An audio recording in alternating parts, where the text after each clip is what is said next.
ओम श्री हरि विष्णु। ओम नमो भगवते वासुदेवाय नमः। जय माँ लक्ष्मी। श्रवण कीजिए सत्यनारायण भगवान की पावन पुण्यदायिनी कथा का। सत्यनारायण व्रत कथा का पहला अध्याय। एक समय की बात है, नैमिषारण्य तीर्थ में शौनक आदि 88,000 ऋषियों ने श्री सूत जी से पूछा, हे प्रभु, इस कलयुग में वेद विद्या रहित मनुष्यों को प्रभु भक्ति किस प्रकार मिल सकती है तथा उनका उद्धार कैसे होगा। हे मुनिश्रेष्ठ, कोई ऐसा तप बताइए जिससे थोड़े समय में ही पुण्य मिले और मनवांछित फल भी मिल जाए। इस प्रकार की कथा सुनने की हम इच्छा रखते हैं। सर्वशास्त्रों के ज्ञाता श्री सूत जी बोले, हे वैष्णव में पूज्य, आप सभी ने प्राणियों के हित की बात पूछी है, इसलिए मैं एक ऐसे श्रेष्ठ व्रत को आप लोगों को बताऊंगा जिसे नारद जी ने लक्ष्मी नारायण जी से पूछा था और लक्ष्मीपति ने मुनिश्रेष्ठ नारद जी से कहा था। आप सब इसे ध्यान से सुनिए। एक समय की बात है, योगीराज नारद जी दूसरों के हित की इच्छा लिए अनेकों लोकों में घूमते हुए मृत्युलोक में आ पहुँचे।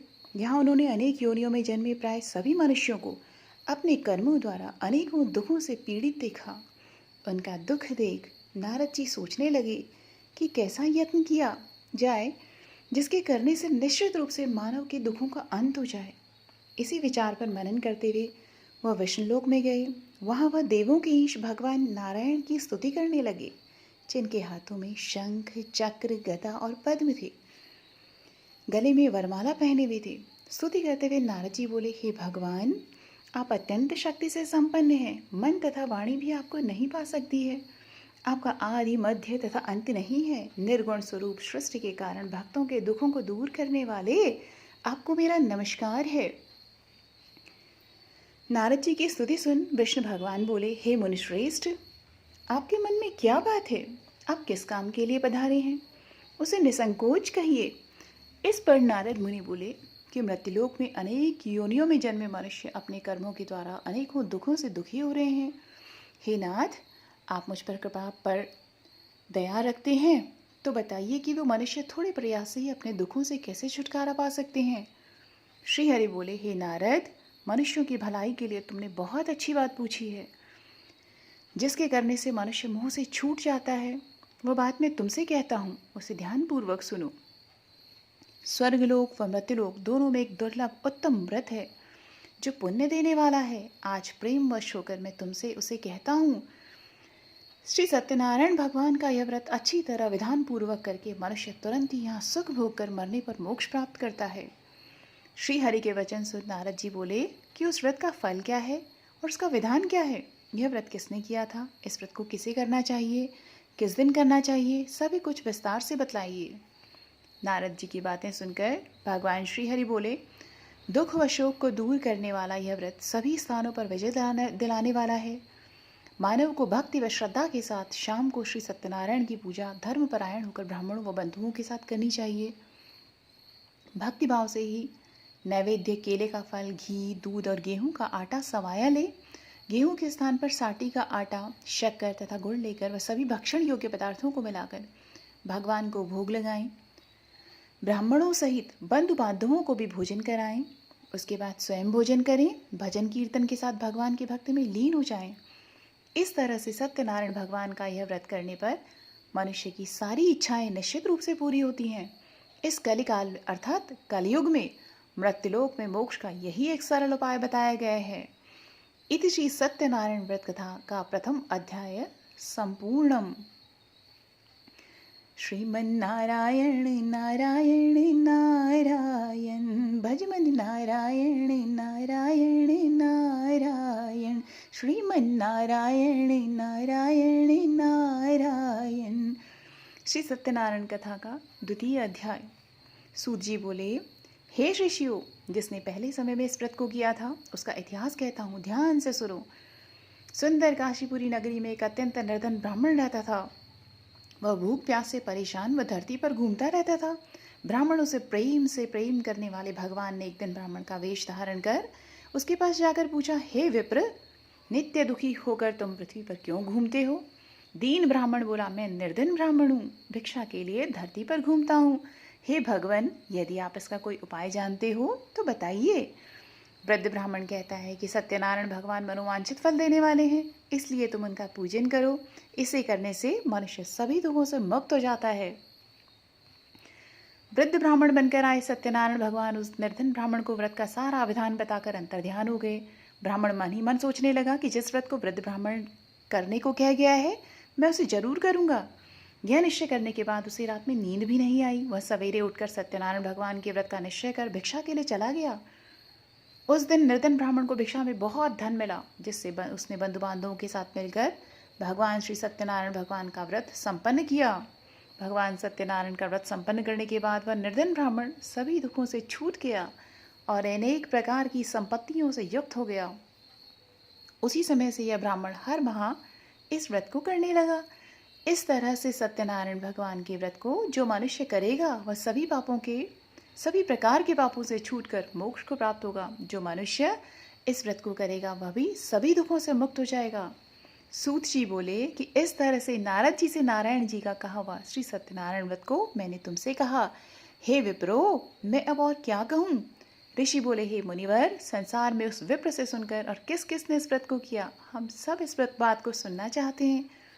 इसके लिए हमारे मन में श्रद्धा का भाव है। सूत जी बोले, हे मुनियों, जिसने इस व्रत को किया है वह सब सुनो।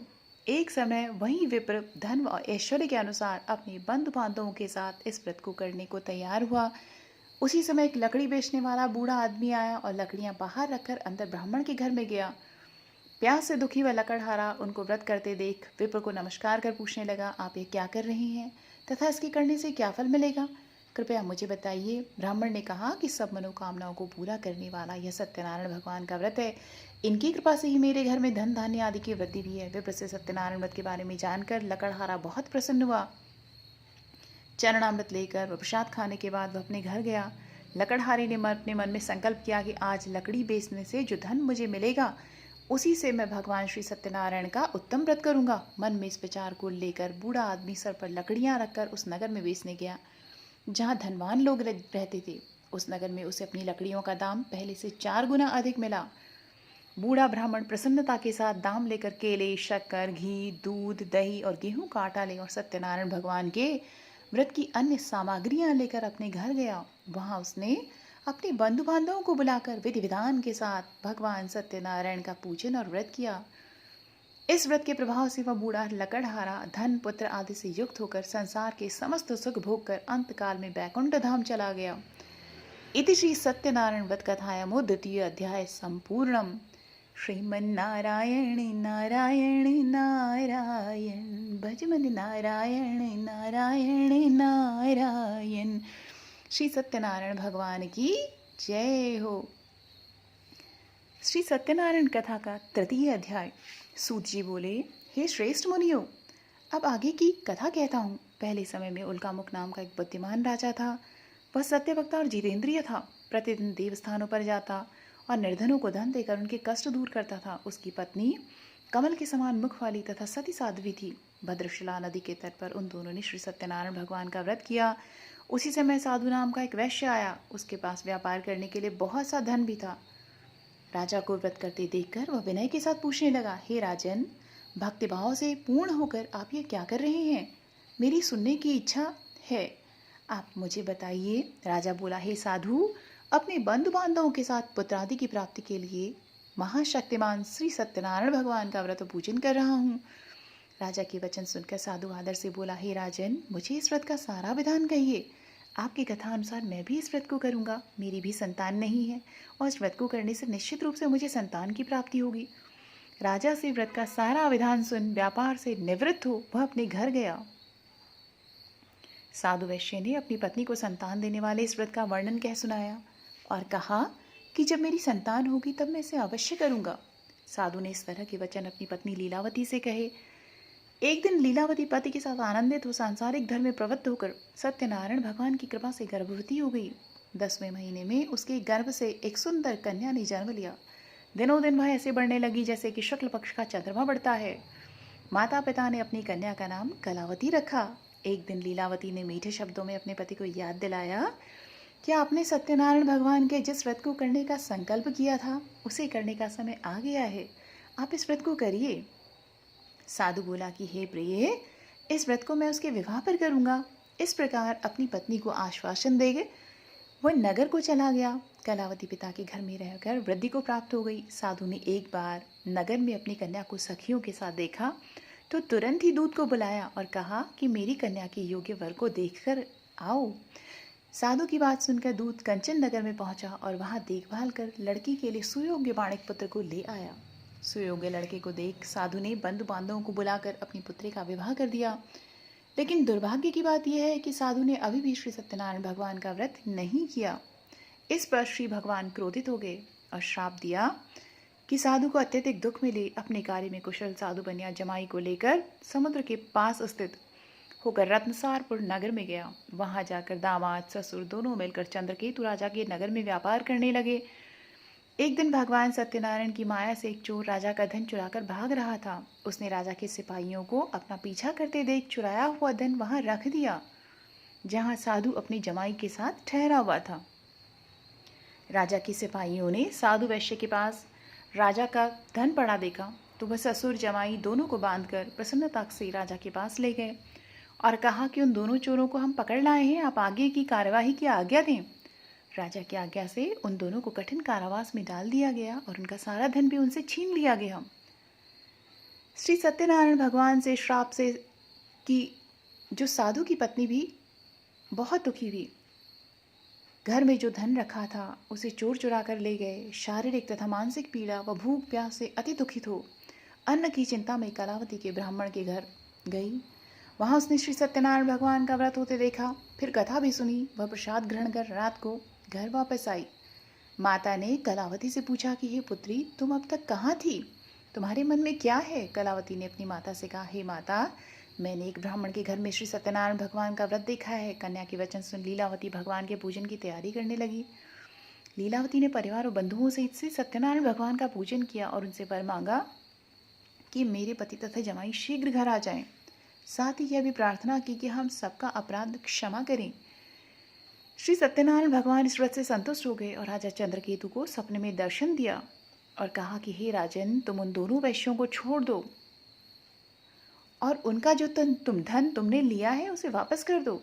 अगर ऐसा नहीं करोगे तो मैं तुम्हारा धन, राज्य व संतान सभी को नष्ट कर दूंगा। राजा को यह सब बात कहकर वह अंतर्ध्यान हो गए।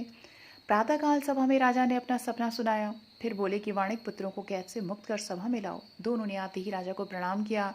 राजा मीठी वाणी में बोला, हे महानुभावों, भाग्यवश ऐसा कठिन दुख तुम्हें प्राप्त हुआ है, लेकिन अब तुम्हें कोई भय नहीं है। ऐसा कहकर राजा ने उन दोनों को नए वस्त्राभूषण भी पहनाए और जितना धन उनका लिया था उससे दुगना धन वापस कर दिया। दोनों वैश्य अपने घर को चल दिए। इति श्री सत्यनारायण व्रत कथायमो तृतीय अध्याय संपूर्णम।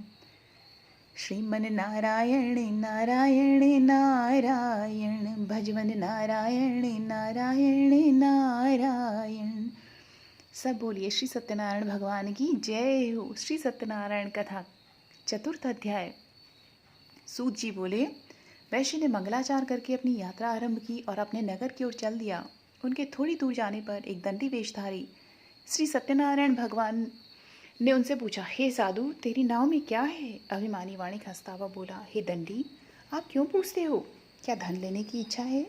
मेरी नाव में तो बेल व पत्ते भरे हुए हैं। वैश्य की कठोर वचन सुनकर भगवान बोले, तुम्हारा वचन सत्य हो। दंडी ऐसे वचन कह वहां से दूर चले गए। कुछ दूर जाकर समुद्र के किनारे बैठ गए। दंडी के जाने के बाद साधु वैश्य ने नित्य क्रिया के पश्चात नाव को ऊंची उठे देखकर अचंभा किया और नाव में बेल पत्ते आदि देखकर वह मूर्छित जमीन पर गिर पड़ा। मूर्छा खुलने पर वह अत्यंत शोक में डूब गया तथा उसका दामाद बोला कि आप शोक न मनाएं, यह दंडी का श्राप है, इसलिए हमें उनकी शरण में चलना चाहिए, तभी हमारी मनोकामना पूरी होगी। दामाद की बात सुनकर वह दंडी के पास पहुंचा और अत्यंत भक्तिभाव से नमस्कार करके बोला, मैंने आपसे जो असत्य वचन कहे थे उनके लिए आप मुझे क्षमा करें। ऐसा कहकर महान शोकातुर हो रोने लगा। तब दंडी भगवान बोले, हे वणिक पुत्र, मेरी आज्ञा से बार बार तुम्हें दुख प्राप्त हुआ है, तू मेरी पूजा से विमुख हुआ है। साधु बोला, हे भगवान, आपकी माया से ब्रह्मा आदि देवता भी आपके रूप को नहीं जानते, तब मैं ज्ञानी भला कैसे जान सकता हूँ? आप प्रसन्न होइए, मैं अपनी सामर्थ्य के अनुसार आपकी पूजा करूँगा, मेरी आप रक्षा करो और पहले के समान मेरी नौका को धन से भर दो। साधु वैश्य के भक्तिपूर्वक वचन सुनकर भगवान प्रसन्न हो गए और उसकी इच्छानुसार वरदान देकर अंतर्ध्यान हो गए। ससुर जमाई जब नाव पर आए तो नाव धन से भरी हुई थी। फिर वहीं अपने अन्य साथियों के साथ सत्यनारायण भगवान का पूजन कर अपने नगर को चल दिए। जब नगर के नज़दीक पहुँचे तो दूत को घर पर खबर करने के लिए भेज दिया। दूत साधु की पत्नी को प्रणाम कर कहता है कि मालिक जो है वो अपने दामाद सहित नगर के निकट आ गए हैं। दूत की बात सुन साधु की पत्नी लीलावती ने बड़े हर्ष के साथ सत्यनारायण भगवान का पूजन कर अपनी पुत्री कलावती से कहा कि मैं अपने पति को दर्शन को जाती हूँ, तू कार्य पूर्ण कर शीघ्र आ जाना। माता के ऐसे वचन सुनकर कलावती जल्दी में प्रसाद छोड़कर अपने पति के पास चली गई। प्रसाद की अवज्ञा के कारण श्री सत्यनारायण भगवान रुष्ट हो गए और नाव सहित उसके पति को पानी में डुबो दिया। कलावती अपने पति को वहां न पाकर रोती हुई जमीन पर गिर गई। नौका को डूबा हुआ तथा कन्या को रोता हुआ देखकर साधु दुखित होकर बोला कि हे प्रभु, मुझसे तथा मेरे परिवार से जो भूल हुई है उसे आप क्षमा करें। साधु के दीन वचन सुनकर श्री सत्यनारायण भगवान प्रसन्न हो गए और आकाशवाणी भी, हे साधु, तेरी कन्या मेरे प्रसाद को छोड़कर आई है, इसलिए उसका पति अदृश्य हो गया है। यदि वह घर जाकर प्रसाद खाकर लौटती है तो उसे उसका पति अवश्य मिलेगा। ऐसी आकाशवाणी सुन कलावती घर पहुंचकर प्रसाद खाती है और फिर आकर के जो है अपने पति के दर्शन करती है। उसके बाद साधु अपने बंधु बांधवों सहित श्री सत्यनारायण भगवान का विधि विधान के साथ पूजन करता है। इस लोक का सुख भोग कर वह अंत में स्वर्ग को जाता है। इति श्री सत्यनारायण व्रत कथाएं चतुर्थो अध्याय संपूर्णम। श्रीमन नारायण नारायण नारायण, हरिमन नारायण नारायण नारायण, भजमन नारायण नारायण नारायण।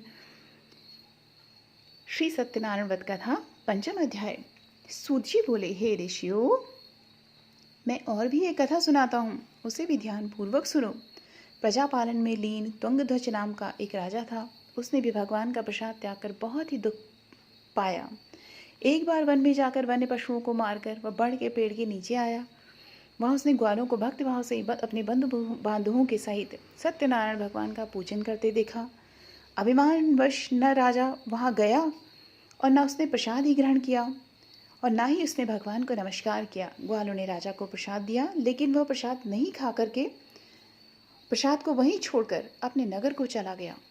जब वह नगर के पास पहुंचा तो वहाँ सब कुछ तहस नहस हुआ पाया उसने, तो वह शीघ्र ही समझ गया कि ऐसा भगवान ने ही किया है। वह दोबारा ग्वालों के पास पहुंचा और विधिपूर्वक पूजा करके प्रसाद खाया तो श्री सत्यनारायण भगवान की कृपा से सब कुछ पहले जैसा हो गया। दीर्घकाल तक सुख भोगने के बाद मरणोपरांत उसे स्वर्गलोक की प्राप्ति हुई। जो मनुष्य परम दुर्लभ इस व्रत को करेगा तो भगवान सत्यनारायण की अनुकंपा से उसे धन पाने की प्राप्ति होगी। निर्धन धनी हो जाता है और भयमुक्त हो जाए जीवन जीता है। संतानहीन मनुष्य को संतान सुख मिलता है और सारे मनोरथ पूर्ण होने पर मानव अंत काल में बैकुंठ धाम को जाता है। सूत जी बोले, जिन्होंने पहले समय में इस व्रत को किया है, अब उनके दूसरे जन्म की कथा कहता हूँ। वृद्ध शतानंद ब्राह्मण ने सुदामा का जन्म लेकर मोक्ष की प्राप्ति की। लकड़हारे ने अगले जन्म में निषाद बनकर मोक्ष प्राप्त किया। उल्कामुख नाम का राजा दशरथ होकर बैकुंठ को गए। साधु नाम के वैश्य ने मोरध्वज बनकर अपने पुत्र को आरे से चीरकर मोक्ष पाया। महाराज तुंगध्वज ने स्वयंभू होकर भगवान में भक्तियुक्त हो कर्म कर मोक्ष प्राप्त किया। इति श्री सत्यनारायण व्रत कथायाम पंचम अध्याय संपूर्णम। सब बोलिए श्रीमन नारायण नारायण नारायण, भजमन नारायण नारायण नारायण।